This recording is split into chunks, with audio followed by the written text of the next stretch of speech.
Bonjour tout le monde. Allez, je vous fais une petite vidéo parce que j'ai besoin qu'on fasse un point ensemble. Un point ensemble. Ben, pour le coup, je vais vous parler un peu de ma profession et qu'on fasse un point ensemble par rapport aux différents types de personnalités et qu'on arrive en fait, j'ai envie de vous transmettre quelque chose qu'on m'a transmis à moi, hein, avec mes études, mes 5 ans d'études, excusez-moi de vous dire ça, mais qu'on m'a transmis à moi, je vais vous le transmettre parce que là, il y a une confusion totale qui se fait, qui se fait. Et je suis obligée de vous expliquer quelle est cette confusion qui se fait parce que au vu de vos commentaires, je sens que vous n'arrivez pas à comprendre les choses. Et j'essaie de l'expliquer à chacun de vos messages, de vous l'expliquer, mais je pense que c'est confus pour vous. Donc pour le coup, on va faire un point, je vais faire un point avec vous en psychopathologie. En psychopathologie. Déjà, je vais vous dire pourquoi j'ai commencé à faire des vidéos là sur l'évitant. Ça fait des mois et des mois que ce sujet est en vogue. Et au départ, je ne comprenais pas pourquoi il y avait toutes ces vidéos sur l'évitant. Je ne comprenais pas.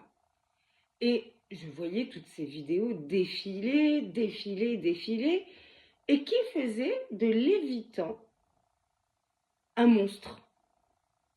Un monstre. Un pervers. Un psychopathe. Etc. Et là, je ne comprenais pas parce que ça buguait dans ma tête. Ça buguait. Les personnes qui font ce genre de vidéos-là n'ont pas fait des années d'études en psychologie, je tiens à vous le dire, il ne faut pas confondre. Ces personnes-là ont tendance à dire on est des coachs, mais où on n'est rien, mais on dit. Mais il faut quand même des bases, donc je vais vous les donner. Je vais vous les donner pour que vous arriviez à comprendre pourquoi j'ai fait cette trilogie sur l'anxieux, l'évitant, l'attachement sécure. Ok ? Je ne vous ai jamais parlé de l'attachement désorganisé, je vais vous en parler si vous en avez envie. Si vous en avez envie, je vais vous le faire. Déjà, il faut comprendre que l'évitant, l'anxieux et le sécure, ce ne sont pas des personnalités. D'accord ? Rien à voir. C'est un lien d'attachement qu'on a acquis dans sa petite enfance. Si on a été élevé, qu'on a acquis dans sa petite enfance, et ce lien d'attachement peut changer tout au long de notre vie en fonction des relations qu'on va avoir dans notre vie. D'accord ? Lien d'attachement. Alors, je vous raconte les 3 liens. L'attachement sécure. C'est un enfant qui a eu la chance de vivre dans un environnement sécurisant.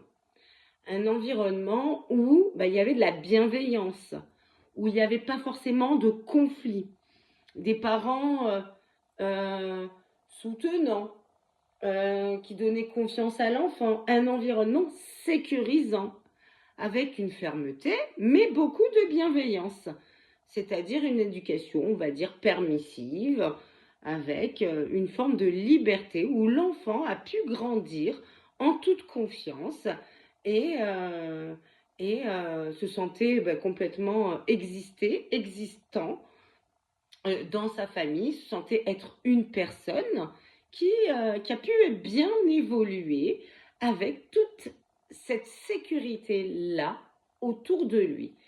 Voilà l'attachement sécure. Beaucoup de chance pour ces enfants-là. Il y en a de moins en moins qui ont ce type d'attachement-là. De moins en moins, avec tous les divorces, avec tous les conflits, etc. Moi, on m'amène des enfants ou des ados en consultation, mais la plupart des problèmes des ados et des enfants viennent de l'environnement insécure au sein de leur maison. D'accord ? L'attachement évitant. Le lien d'attachement évitant, c'est un enfant, le pauvre, qui a trouvé une technique pour survivre. Ok? Il est dans un environnement où il y a des conflits, où il y a un parent qui est un peu pervers avec lui, qui est un peu rabaissant. Il y a beaucoup de conflits. C'est assez strict. Ça, en fait, c'est un environnement qui n'est pas secure. Au contraire, on sent beaucoup d'anxiété dans cet environnement et on sent beaucoup de cris et du danger.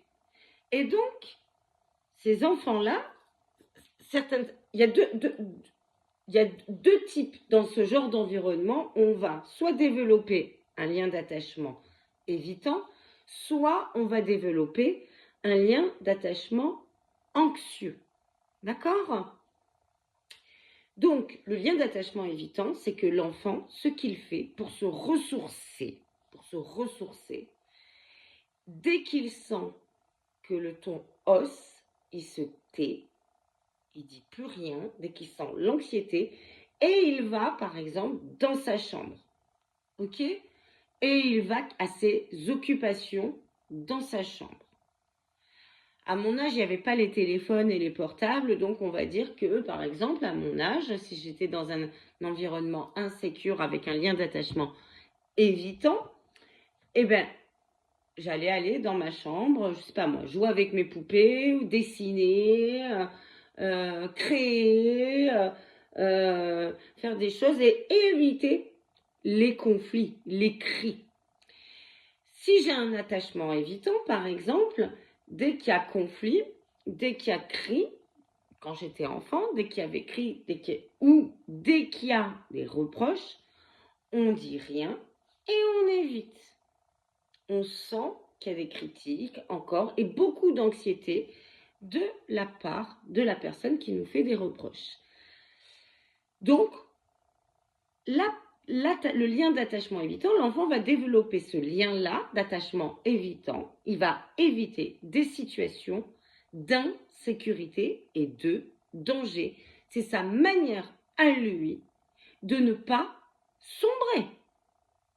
Ok? Il va décider ça. L'enfant qui développe un lien d'attachement anxieux se trouve aussi dans un environnement qui est insécure, avec une figure paternelle ou maternelle, d'accord, qui aussi peut avoir des traits de perversion, en tout cas dans des traits, hein, je ne dis pas pervers, je dis des traits de manipulation, et va avoir lui ce besoin fort en lui d'être aimé, comme tout le monde hein, d'ailleurs, comme tout le monde. Mais l'évitant, lui, va fuir pour éviter justement d'être rejeté et sentant l'anxiété. Pour éviter d'être rejeté, il va fuir un peu de lui-même pour pas entendre les reproches.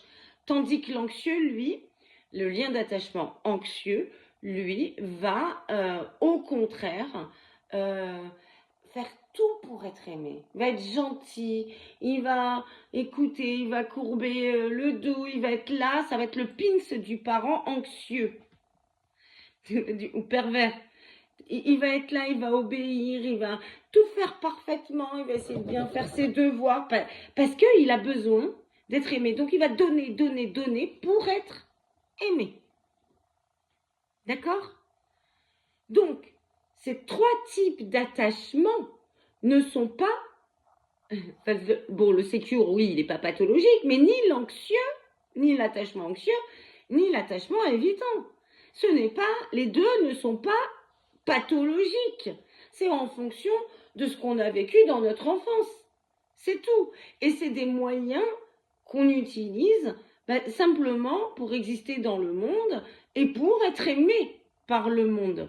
D'accord? C'est des mécanismes de défense qu'on a, entre guillemets, pour être aimé. Voilà. Donc, il n'y a rien de pathologique dans ces liens d'attachement.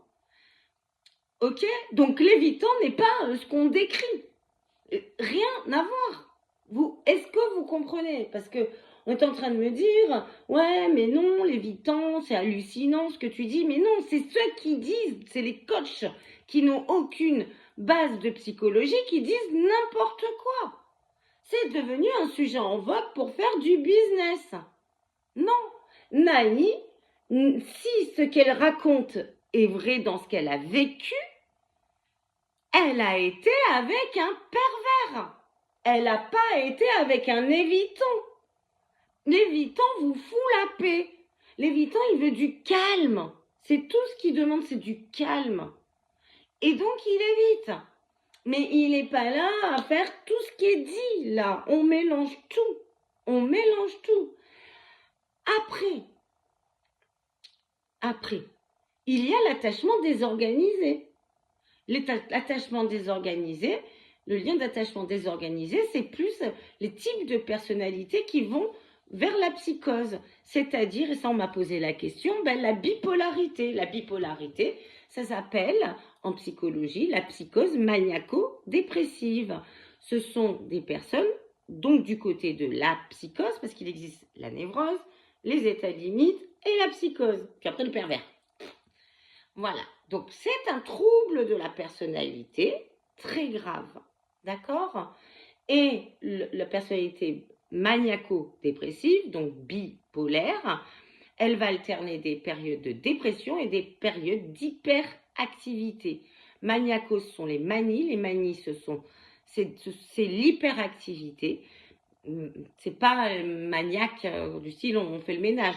Certes, ils vont pouvoir faire du ménage, mais ils peuvent aussi avoir des achats compulsifs, des grossièretés, des insomnies. Et le bipolaire va alterner ces périodes d'hyperactivité avec des périodes de dépression totale. Ça, c'est un lien d'attachement qui est désorganisé. La personnalité est désorganisée du type qui va vers la psychose. Le pervers, lui, qui est là-bas, d'ailleurs on ne peut pas le soigner, lui. Parce qu'à la rigueur, la psychose, on ne peut pas la guérir, mais on peut la stabiliser. Ce sont des personnes qui sont, quand ils font du mal, sont reconnues non responsables de leurs actes, parce que c'est vraiment une pathologie. D'accord ? Le pervers, lui, on ne peut pas le changer. Le pervers, c'est celui qui détruit, qui fait du mal, qui fait du chaud et du froid. Et donc, du coup, dans la personnalité perverse, il faut savoir qu'il y a un symptôme, une manipulation du pervers, qui est l'évitement. Mais c'est un symptôme, c'est pas qu'il a un lien d'attachement évitant. Il évite, mais il évite pour punir l'autre. Vous comprenez ? C'est pas un lien d'attachement évitant qu'il a. Lui, il est anxieux. C'est le plus grand des anxieux, le pervers. Il est anxieux, il va très très mal et il se nourrit de l'autre pour avoir sa toute-puissance, pour se remplir. Il est anxieux, complètement désorganisé, anxieux. Ok ? Donc, lui, on ne parle pas forcément on n'a pas de lien d'attachement à penser de lui. Le pervers, lui, se nourrit simplement de l'autre. Et à cette fameuse technique qu'il met en place, parce qu'il sait que ça fait du mal à l'autre, c'est l'évitement. Et donc, on a fait de ce symptôme-là du pervers, on en a fait un lien d'attachement évitant, puis après, on a décidé, là, comme ça, de dire, on va parler de l'évitant. Et bien, quand on vous parle de l'évitant, sachez-le, quand c'est des coachs et pas des psychologues, d'accord ? Quand on vous parle de l'évitant, en fait, on vous parle d'un pervers ou d'une personnalité antisociale ou psychopathique. Antisociale, c'est entre la névrose et la psychose. Psychose, on a dit pathologie grave. Névrose, on est tous plus ou moins névrosés, d'accord ? Au milieu, il y a la personnalité borderline, toutes les personnalités antisociales, psychopathes et le pervers. Et ils utilisent ces mêmes outils-là qui vont être la culpabilisation, le silence, le chaud et le froid, l'évitement, parce que même quitte à faire du mutisme, rien que pour nous enquiquiner, d'accord ? Rien que pour ça, c'est un symptôme de leur personnalité. Je ne sais pas si je vous ai bien tout expliqué, mais ne me faites pas des commentaires, ça ne sert à rien de me dire des choses. Il fallait vraiment pour vous, ça ne sert à rien parce que je sais de quoi je parle.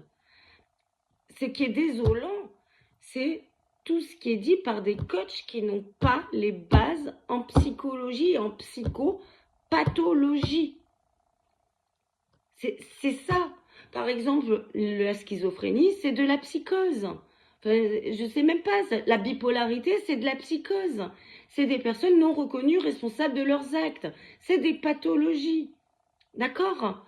Moi, en psychologie, en tant que psychologue, je suis effectivement bien formée sur la psychopathologie, mais la plupart des personnes que je reçois en consultation, c'est des personnes comme vous et moi.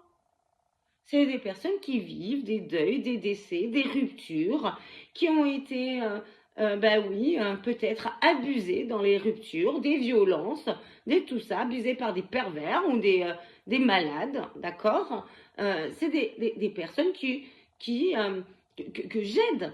La personnalité perverse, je peux vous assurer que si vous voulez que je vous fasse des vidéos là-dessus, vous allez voir que ce qu'est la personnalité perverse, je peux vous faire des vidéos là-dessus. Mais là, on ne parle pas. Mais l'évitant, non, ça n'existe pas. Vous comprenez? L'évitant, si vous rencontrez un évitant, c'est celui qui a un peu peur de l'engagement. Ouais, il a peur de l'engagement, l'évitant. Alors oui, il va être sympathique, il va vous flatter, tout ça. Mais par contre, quand il va s'agir d'engagement, ben, il va tellement avoir peur que ça crie, que de perdre sa liberté, parce qu'il n'a pas envie d'être emprisonné dans quelque chose qui peut lui faire du mal. Ben, ouais, il va fuir, il va pas être présent. Mais il va pas faire ça pour vous punir. Il va pas faire ça pour vous punir. Il va faire ça parce que c'est trop dur pour lui. C'est tout.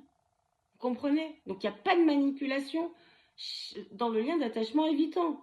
Comme il n'y en a pas dans le lien d'attachement anxieux. Comme il n'y en a pas dans le lien d'attachement sécure.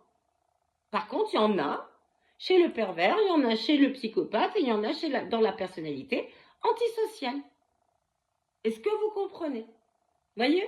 C'est différent. C'est différent. Donc, il ne faut pas tout confondre. Et je suis désolée si mes vidéos vous ont enquiquiné, mais maintenant, il faut quand même que je rétablisse certaines vérités.